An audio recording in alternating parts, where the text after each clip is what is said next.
Emotional intelligence is someone's ability to identify, evaluate, control, and express their emotions.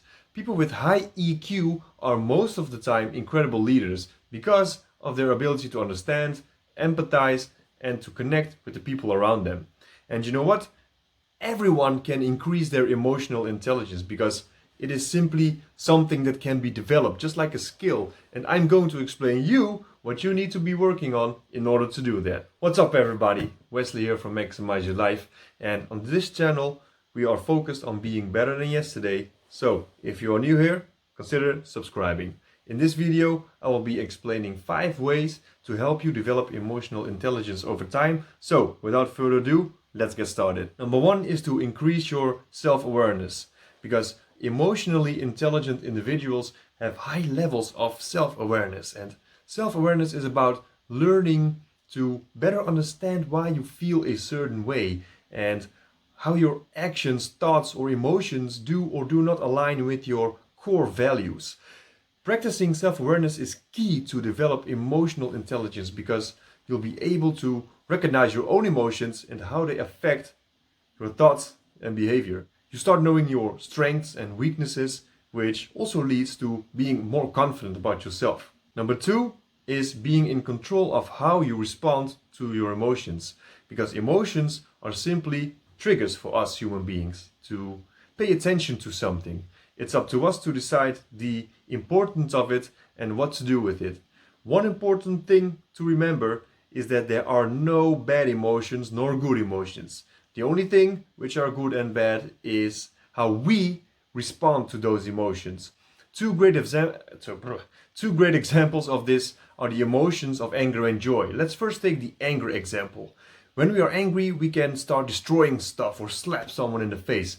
But we can also use anger to turn it into a motivator and to becoming better than ever. Let's say you messed up a certain project. So instead of destroying stuff, channel your anger and turn it into energy to make your next project better than anyone could ever expect. Now, let's talk about the joy example, because joy can be amazing when you share your joyfulness with your loved ones when something amazing happened in your life. But it can also be a terrible and terrifying emotion, because some people experience joy after they have hurt someone, and unfortunately that's something that happens as well in the world we are living in. But the point here is that being conscious of what you're feeling and being in control of how you respond to it is key. Number 3 is work on your communication skills. As I mentioned earlier, emotional intelligent people are able to empathize and to connect with the people around them on a high level. And when you communicate consciously and think before you actually say something, you'll be able to communicate better, which leads to building stronger and more meaningful relationships. Many times we say things just out of emotion or because we are on autopilot, while we can do a lot better than that, Like I just said, being in control. Take some time to analyze certain past events where you found yourself communicating not on the level you wished you would have been communicating, and think about how you can do that better next time. Number 4 is to practice empathy. Empathy is the ability to see and feel things from the perspective of someone else.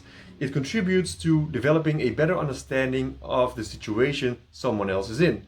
Listen carefully to what others are saying to you. Look at their body language and try to observe any physical signs of emotions. Try to come up with questions to get the conversation on another level.